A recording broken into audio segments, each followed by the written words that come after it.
नमस्कार दोस्तों, एक इंडियन किंग जो था इंडिया का मोस्ट वांटेड फ्रीडम फाइटर, जो कभी ब्रिटिश हुकूमत के हाथ ना आया, उन्हें अरेस्ट करने के लिए ब्रिटिश गवर्नमेंट ने पानी की तरह पैसा बहाया, जिनका रिवोल्ट ने ब्रिटिश गवर्नमेंट को दहला दिया था। जिन अंग्रेजों ने हमें 200 साल दौड़ाया, बदले में ये किंग उन्हें ऐसी रेस में भगाया जिसका फिनिश लाइन अंग्रेजों को आज तक नहीं मिल रही है। और फिर एक रात ये कंट्रोवर्शियल किंग अचानक गायब हो गए और साथ में उनके सारे कीमती खजाने भी गायब हो गया था, जिसका कीमत आज करीब 1400 करोड़ से भी ज्यादा है। इनकी डेथ की मिस्ट्री कोई हॉलीवुड स्पाई थ्रिलर मूवी से कम नहीं। तो कौन थे वो जिसने अंग्रेज हुकूमत को इतनी बड़ी चुनौती दी? यहाँ हम लेजेंडरी सुभाष चंद्र बोस के बारे में बात नहीं कर रहे।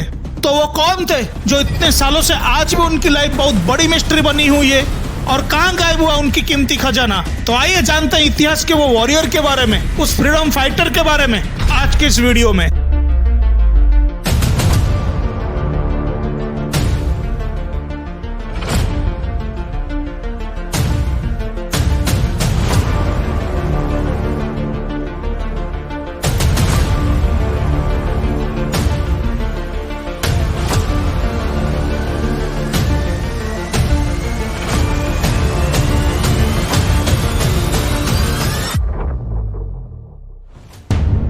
वीडियो बहुत ही इंटरेस्टिंग है, ध्यान से इसे एंड तक देखिए और आगे भी शेयर कीजिए।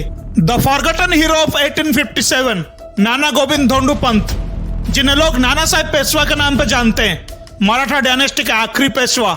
नाना साहेब 8 दिसंबर 1824 में महाराष्ट्र के कर्जत जिले के बेणगांव में माधव नारायण भट्ट और मैनावती के घर जन्म लिए थे। माधव नारायण भट्ट बाजीराव द्वितीय के भाई थे और नाना साहेब को बाजीराव द्वितीय ने अपना एडेप्टेड सन के रूप में एक्सेप्ट किए थे। उन्हें सभी प्रकार के warfare, administration and multi languages में ट्रेन किया गया था। साथ ही उन्हें बाजीराव के बाद अगले पेशवा के रूप में कार्यभार संभालने के लिए तैयार किया गया था। 28 जनवरी 1851 को बाजीराव पेशवा का डेथ हो जाती है और उनके बिल के हिसाब से उन्होंने अपनी सारी प्रॉपर्टीज और सब कुछ नाना साहेब को दे दिया। कानपुर के लोकल यूरोपियंस और ब्रिटिश ऑफिसर्स नाना साहेब को महाराजा ऑफ बिठूर कहते थे। अगर नाना साहेब महाराजा थे तो कैसे बने ये महाराजा से द मोस्ट वांटेड मैन? आइए जानते हैं। The last Peshwa Bajirao second, जिन्होंने साल 1818 में अंग्रेजों के सामने सरेंडर कर दिए थे और उन्हें ईयरली 8 लाख रुपए पेंशन दिए जाते थे, जो आज के हिसाब से करोड़ों रुपए है। बाजीराव की डेथ के बाद ब्रिटिश गवर्नमेंट ने नाना साहेब को पेंशन नहीं दी, कहा कि वो बाजीराव के एडेप्टेड सन है, इसलिए उन्होंने नाना साहेब को बिठूर पैलेस में सिर्फ रहने की परमिशन दी। साथ ही ब्रिटिश गवर्नमेंट ने नाना साहेब को पेशवा के रूप में एक्सेप्ट नहीं किया और कहा कि कंपनी ने उन्हें सिर्फ पेशवाई प्रॉपर्टीज के उत्तराधिकारी माना है, ना कि पेशवा की टाइटल का, और ना ही इससे जुड़े किसी भी प्रकार की पॉलिटिकल या पर्सनल बेनिफिट्स की। लेकिन नाना साहब बहुत एम्बिशियस थे। वो सारे वेल्थ को अपने हाथ में लेकर पेशवा के आर्मोरी पर अधिकार कर लिया और कुछ ही दिनों में पेशवा के सभी टाइटल्स भी हासिल करके वो पेशवा बन गए। और इमीडिएटली उन्होंने पेशवा की पेंशन की डिमांड करते हुए ब्रिटिश गवर्नमेंट को एप्लीकेशन लिखा, लेकिन कानपुर कलेक्टर ने उसे रिजेक्ट कर दिया। फिर नाना साहब ने लॉर्ड डलहौसी को लेटर लिखा, लेकिन जब उसने भी इनकार कर दिया तो उन्होंने अजीमुल्ला खान को अपना एडवोकेट बनाकर महारानी विक्टोरिया के पास भेजा, लेकिन वहां से भी उन्हें कुछ हासिल नहीं हुआ। 29 मार्च 1857 को बराकपुर में सिपाही मंगल पांडे ने अंग्रेजों पर गोली चलाकर फर्स्ट वॉर ऑफ इंडिपेंडेंस का बिगुल बजा दिया। सिचुएशन ब्रिटिश गवर्नमेंट की कंट्रोल से बाहर हो रही थी और तब कानपुर में कम सैनिक तैनात थे। 70 साल के जनरल व्हीलर ने 1 साल पहले ही कानपुर का कंट्रोल लिया था। 5 जून की रात कानपुर में रिवोल्ट शुरू हुआ और आसपास की गांव वाले सिपाहियों के साथ देने आगे आए। 6 जून को नाना साहब की सेना ने ब्रिटिश सेना पर हमला किया, लेकिन जनरल व्हीलर उससे पहले ही सबको पर्सनली फोन करके इस हमले के बारे में बता दिए थे और सबको पास के एंट्रेंसमेंट में छुपने के लिए भी कहा था। देखते ही देखते रिवल्स ने जनरल व्हीलर की एंट्रेंसमेंट को घेर लिया और दोनों साइड से फायरिंग होना शुरू हो गया। जनरल व्हीलर के एंट्रेंसमेंट पूरी तरह सील हो चुका था। बहुत से ब्रिटिश लोग मारे गए थे। जो इंजर्ड थे ट्रीटमेंट के बिना मर गए, कुछ भूख से, कुछ पीने की पानी की कमी की वजह से, और कुछ लोग गंदगी के कारण हैजा और डिसेंट्री की वजह से मर गए। और लगभग 3 हफ्ते बाद 24 जून को नाना साहब की फोर्स ने एक यूरोपियन प्रिजनर मिस रोज ग्रीनवे को अपने मैसेज के साथ एंट्रेंसमेंट में भेजा और उन्हें सरेंडर करने को कहा। बदले में नाना साहब ने प्रॉमिस किया कि वो अंग्रेजों को सती चौरा घाट तक सेफली जाने देंगे, जहां से वो गंगा नदी से होते हुए इलाहाबाद पहुंच सकते हैं। लेकिन जनरल व्हीलर ने इसे रिजेक्ट कर दिया क्योंकि उस लेटर पर नाना साहब का कोई सिग्नेचर नहीं था और इस बात का कोई गारंटी नहीं थी कि ये लेटर खुद नाना साहब ने ही दिया है। नेक्स्ट डे 25 जून को नाना साहब ने एक दूसरे फीमेल प्रिजनर मिस जैकोबी के थ्रू अपना साइन किया हुआ दूसरा लेटर भेजे और फाइनली 26 जुलाई को जनरल व्हीलर नाना साहब के आगे सरेंडर करने को राजी हो गए और उसी रात निकलने का फैसला किया। 27 जून के सुबह एंट्रेंसमेंट से सारे लोग सती चौरा घाट पहुंचे। इनमें से कुछ इंजर्ड लोग स्ट्रेचर्स पे थे, साथ ही कुछ लेडीज और बच्चे भी थे। जैसे ही नाना साहब ने प्रॉमिस किया था, इलाहाबाद जाने के लिए हरदब मल्ला जो एक नाविक था, उसकी करीब 40 बोट्स अरेंज किए गए थे। अंग्रेजों ने नाव पे चढ़ना शुरू किया। जैसे ही सभी लोग नाव पे चढ़ गए, किनारे से बिगुल बजने की आवाज आई, लेकिन कुछ कंफ्यूजन सा था क्योंकि बिगुल की आवाज सुनते ही सारे नाविक बोट से कूद गए और किनारे की ओर तैरने लगे और जैसे ही वो कूदे, अचानक नाव में आग लग गई। नाव पर इतनी भीड़ थी कि वो दूर नहीं जा सके, भाग नहीं सके और मारे गए। नाव पर लगभग 450 लोग थे, लेकिन 50 से भी कम लोग बचे। साथ ही सभी बच्चे और लेडीज बच गए।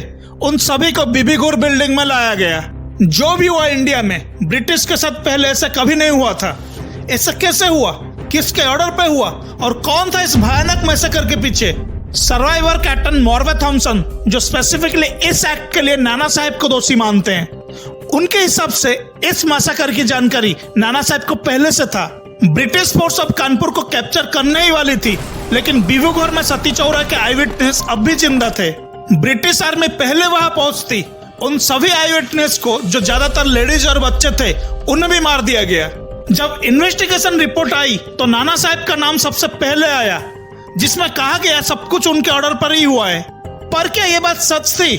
अगर नहीं तो उस समय नाना साहब कहां थे? लेकिन नाना साहब बाद में लिखा और कहा कि मैं जनरल व्हीलर की मदद करने कानपुर आ रहा था। लेकिन कुछ का मानना था कि नाना साहब ने ये सारी प्लानिंग की थी और तात्या टोपे ने इस प्लान को एग्जीक्यूट किया था।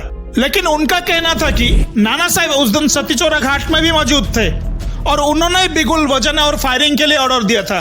नाना साहब अंग्रेजों के लिए द मोस्ट वांटेड मैन बन गए।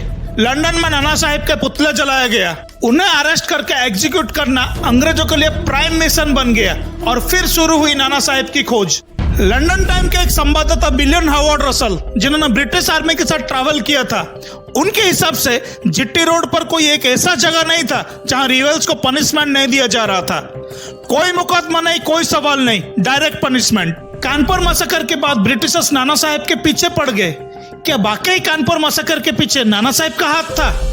अगर नहीं तो कहां चले गए नाना साहब? नाना साहब अपने और भाई बालाराव के फैमिली के साथ ब्रिटिशर्स को चकमा देने के लिए अपनी लोकेशन कॉन्स्टेंटली चेंज कर रहे थे। कहा जाता है नाना साहब लखनऊ से शाहजहानपुर, फिर बरेली और फिर तेरई के जंगल की ओर चले गए। नाना साहब के सिर पर 50,000 का इनाम रखा गया था, लेकिन जब इससे कुछ फायदा नहीं हुआ तो इनाम की रकम बढ़ाकर 1 लाख कर दिया गया था। नाना साहब अपने सबसे कीमती खजाना, ज्वेलरीज और ऑर्नामेंट्स लेके भाग गए थे, जिसमें नवल का हार भी मौजूद था। कहा जाता है नवल का हार एक लेजेंडरी नेकलेस था जो फ्लॉलेस पॉल्स, एमरल्ड एंड कीमती डायमंड से बना था, जिसे पेशवा बाजीराव ने उस एरा में 9 लाख रुपए में बनवाया था।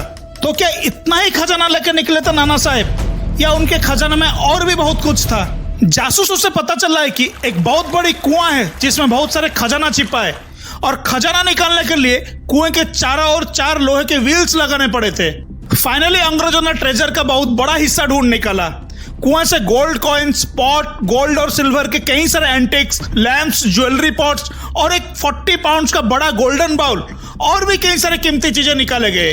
इतना ही नहीं, अंग्रेजों को एक कुएं से करीब 34 केजी गोल्ड और अराउंड 114 केजी सिल्वर भी मिला।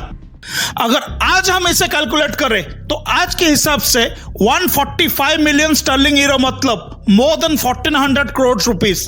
अनबिलीवेबल। इन 1859 नाना साहब अपने परिवार के साथ नेपाल पहुंचे। उन्होंने सोचा नेपाल के राजा जंग बहादुर उनका बहुत अच्छा वेलकम करेगा, लेकिन उसने नहीं किया। जंग बहादुर अंग्रेजों के सपोर्ट में था। उन्होंने रिवल्स के अगेंस्ट में कार्रवाई करने के लिए अपनी आर्मी भेजी थी, पर जंग बहादुर नाना साहब को नहीं मारा क्योंकि वो ब्राह्मण थे। तो नाना साहब के पास अब भी कुछ खजाना मौजूद था। उन्होंने जंग बहादुर के सिक्योरिटी के बदले कुछ खजाना देने की प्रॉमिस किया और लास्ट में अपनी सबसे कीमती नवले का हार भी ऑफर किया। जंग बहादुर इस मौके का फायदा उठाया और ये हार वो सिर्फ 93,000 में खरीद लिया। जून 1859 नेपाल के जनरल बद्री नरसिंह को नाना साहब का लेटर आया जिसमें उन्होंने रिक्वेस्ट किया कि 2 महीने से बाला साहब बीमार पड़े और एक अच्छे डॉक्टर्स के कैंप भेजा जाए। इस लेटर का सीधा सीधा ये मतलब था, तेरे में नाना साहब की हालत ठीक नहीं है। इन 1860 ज्वाला प्रसाद को पकड़ लिया गया जो नाना साहब की बहुत करीबी था। उन्होंने कंफर्म किया कि नाना साहब की डेथ 1859 में मलेरिया फीवर से हुई थी, लेकिन ब्रिटिशर्स के पास नाना साहब का डेथ का कोई प्रूफ नहीं था क्योंकि उनकी स्पॉटिंग की कंफर्मेशन अभी भी आ रही थी। तो क्या नाना साहब की मौत की खबर ब्रिटिश गवर्नमेंट के अगेंस्ट कोई नई कंस्पिरेसी थी? 1861 में कर्नल रामसे कानपुर के कमांडर थे। उनका मानना था कि नाना साहब की डेथ की खबर एक र्यूमर है, वो अब भी जिंदा है। नाना साहब के डेथ क्लेम्स नहीं रुके। एक 60th इन्फेंट्री के सिपाही ने नाना साहब की डेड बॉडी देखने और क्रिमेशन में शामिल होने का दावा किया। एक यूरोपियन जिसको नाना साहब की आर्मी ने पहले किडनैप किया था, उसने नाना साहब को तिब्बत में देखने की बात की है। और सेम क्लेम सिपाही रामदीन ने भी किया था जो लखनऊ जेल में सजा काट रहा था। दोनों की क्लेम में एक बात कॉमन है कि नाना साहब का हुलिया फकीरों जैसा था। 1863-64 के बीच कई लोगों को अंडर सस्पिशियस अरेस्ट किया गया। ज्यादातर लोग मिस्टेकन आइडेंटिटी के शिकार बने। कई लोगों को विटनेस से आइडेंटिफाई करने से इनकार कर दिया। कुछ लोग रिवॉर्ड पाने के लिए अपने आप को नाना साहब बन के अरेस्ट करवाते रहे। 1877 से 1890s के बीच नाना साहब को दूसरे देशों में भी देखे गए, जैसे मक्का, मिडिल ईस्ट, रसिया और भी कई सारे कंट्रीज में। ब्रिटिश गवर्नमेंट नाना साहब की केस में अब थक गई। उन्होंने जोश नहीं दिखाया, वेरीफाई भी नहीं किया। कानपुर रिवॉल्ट को ऑलमोस्ट 40 साल हो गए थे। नाना साहब जब 1851 में पेशवा बने थे, उनकी उम्र करीब 35 इयर्स के आसपास था। मतलब अब उनकी उम्र करीब 75 इयर्स की हो चुकी थी। उनके जिंदा रहने के चांसेस भी कम ही थे। अगर उन्हें पकड़ भी लिया जाता तो उन्हें नाना साहब प्रूफ कर पाना बहुत डिफिकल्ट था। और आखिर में 1906 में ब्रिटिश गवर्नमेंट ने नाना साहब के डेथ का कोई एविडेंस ना मिलने की वजह से उनकी फाइल ऑफिशियली क्लोज कर दी। नाना साहब की डेथ कोई हॉलीवुड स्पाई थ्रिलर मूवी से कम नहीं है। बिठूर से लेकर कानपुर, लखनऊ, नेपाल, तेराई, तिब्बत, मिडिल ईस्ट, मक्का, रसिया और पता नहीं ब्रिटिश गवर्नमेंट ने उन्हें कहां कहां नहीं ढूंढा। उन्हें ढूंढ ना पाना अंग्रेजों को आज भी बहुत तकलीफ होता है। हिस्ट्री में ऐसी हंट शायद ही किसी के लिए की गई हो।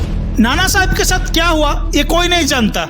उनकी डेथ कब हुई, कहां हुई और कैसे हुई, ये आज भी मिस्ट्री है। दोस्तों, उम्मीद है ये वीडियो आपको पसंद आया और नाना साहब की डेथ कैसे हुई का जवाब आपके हिसाब से क्या है हमें नीचे कमेंट करके बताइए। और जल्दी से लाइक बटन प्रेस कीजिए, चैनल को सब्सक्राइब करें और नोटिफिकेशन को ऑन करें। Thank you for watching this video. Next week फिर मिलेंगे कुछ नए जानकारी के साथ। नमस्कार।